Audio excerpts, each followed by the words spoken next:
देखिए, हमारी सरकार कभी भी कम्युनिकेशन चैनल को तोड़ने में विश्वास नहीं रखती।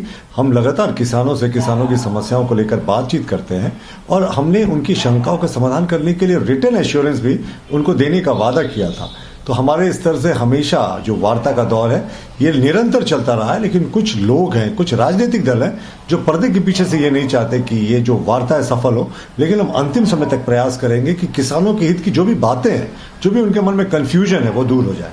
राहुल गांधी ने एक ट्वीट किया जिसमें उन्होंने कहा है कि किसान की आत्मनिर्भरता के बिना देश कभी आत्मनिर्भर नहीं बन सकता। आगे उन्होंने ये भी कहा कि कृषि विरोधी कानून को वापस लीजिए और किसान बचाओ देश बचाओ। देखिए, राहुल गांधी की पार्टी ही जिम्मेवार है कि आज तक आजादी के इतने वर्षों के बाद, इतने दशकों के बाद किसान अपेक्षाकृत तरक्की क्यों नहीं कर पाया। और हमारी सरकार कटिबद्ध है कि 2022 तक किसानों की जो आमदनी है उसे दुगनी की जाए। तो राहुल गांधी जी जिन कृषि सुधार कानूनों का विरोध कर रहे हैं, उनकी पार्टी ने 2019 के मैनिफेस्टो में इन्हीं चीजों को शुमार किया था।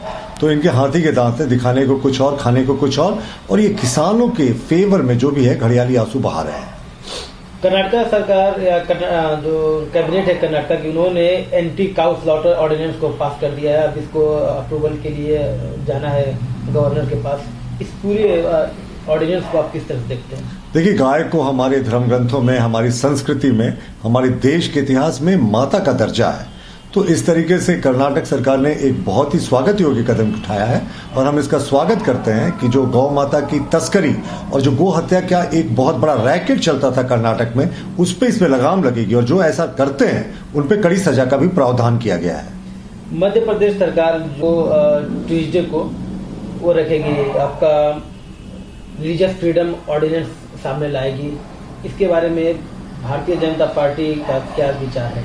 देखिए, हम तो इसे मानते हैं कि ये बेटी बचाओ आंदोलन का एक हिस्सा है, क्योंकि जिस तरीके से कुछ असामाजिक तत्व सिर्फ इसलिए शादी किया करते थे हिंदू की बेटियों से या किसी भी धर्म की बेटियों से कि उनका वो धर्म परिवर्तन कर सके, तो अब मध्य प्रदेश सरकार ने उसे कानूनन जुर्म बताया है और 1 से 10 वर्षों तक के सजा का प्रावधान किया है। शेड्यूल ट्राइब के केसेस में ये सजा और भी कड़ी हो जाते हैं। तो ये बहुत ही स्वागत योग्य कदम है, क्योंकि कुछ अराजक तत्व हैं, कुछ असामाजिक तत्व हैं, कुछ रैकेट चलाने वाले लोग हैं जो सिर्फ इसलिए ऐसा विवाह करवाते हैं, ऐसे विवाह को प्रोत्साहित करते हैं ताकि वो लड़कियों के धर्म को बदल सके। तो इससे इस पर रोक लगेगी।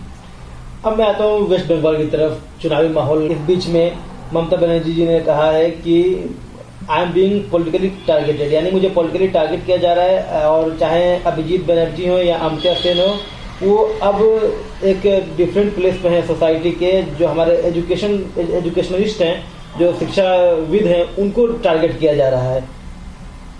देखिए, ममता बनर्जी खुद आंदोलन से उपजी थी, लेकिन उस ममता बनर्जी और मुख्यमंत्री ममता बनर्जी में आसमान जमीन का अंतर हो गया। कभी वो कम्युनिस्टों के जुल्म के खिलाफ लड़ती थी और अब जिस तरीके से वो भाजपा के कार्यकर्ताओं का कत्ल हो रहा है ग्रामीण क्षेत्रों में, और तृणमूल कांग्रेस पूरे समय आंख मूंद कर बैठी है। देखिए, भारतीय जनता पार्टी कभी भी किसी व्यक्ति विशेष को टारगेट नहीं करती, किसी भी स्कॉलर को टारगेट नहीं करती। तो ये बेबुनियाद आरोप लगाकर वो इलेक्शन के प्रति जबरदस्ती सहानुभूति पैदा करने की कोशिश कर रही है। लेकिन जनता इतने दिनों में ममता बनर्जी की असलियत को समझ चुकी है।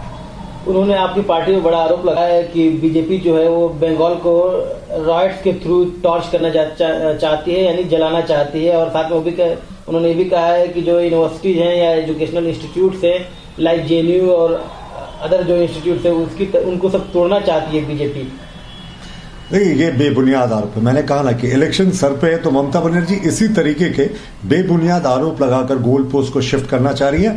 बंगाल में पूरे तरीके से भारतीय जनता पार्टी की लहर बह रही है, लेकिन ममता बनर्जी शायद ये भूल गई है कि उनके कार्यकाल में कितने भाजपा कार्यकर्ताओं की हत्याएं हुई, तृणमूल कांग्रेस के कार्यकर्ताओं पे कितनी पता नहीं कितनी हत्याओं का आरोप लगा। ये सारी बातें वो भूल जाती हैं। और हम एजुकेशनल इंस्टीट्यूट्स को कभी पॉलिटिकलाइज नहीं करते। ये कल्चर जो है वो कांग्रेस पार्टी का है और तृणमूल कांग्रेस का रहा है। वेस्ट बंगाल के जो गवर्नर है जगदीप धनखड़ जी, उन्होंने कहा है कि बेसिकली ट्वीट करके उन्होंने कहा है कि बहुत ही अलार्मिंग रिपोर्ट है वेस्ट बंगाल को लेकर, क्योंकि यहाँ के डीजीपी और जो दूसरे सरकारी अधिकारी हैं बड़े बड़े, वो मतलब कि पॉलिटिकल जो एम्बिशन है या पॉलिटिकल टूल्स है उसको ग्राउंड पर लाने की कोशिश कर रहे हैं। उन्होंने टर्म यूज किया है, they are engaged in translating politically motivated police actions। देखिए, आईएएस और आईपीएस अधिकारियों को यह कभी नहीं भूलना चाहिए कि वो संविधान के प्रति आस्था की शपथ लेते हैं। किसी राजनीतिक दल या किसी व्यक्ति विशेष के प्रति कभी शपथ नहीं लेते।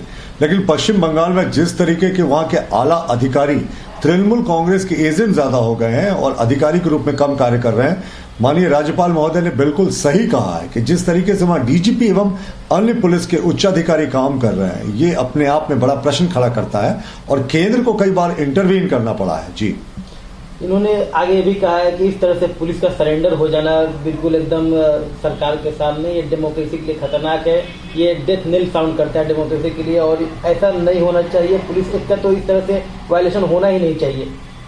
देखिए, तृणमूल कांग्रेस ने अब जहां बंगाल पुलिस की हालत कर दी है वो इस तरीके से हो गई है कि वो बंगाल पुलिस कम और तृणमूल पुलिस ज्यादा हो गई है। पूरे तरीके से वो पार्टी के एजेंट के रूप में कार्य कर रही है और उच्चाधिकारियों का लगातार प्रेशर रहता है नीचे के अधिकारियों पे भी।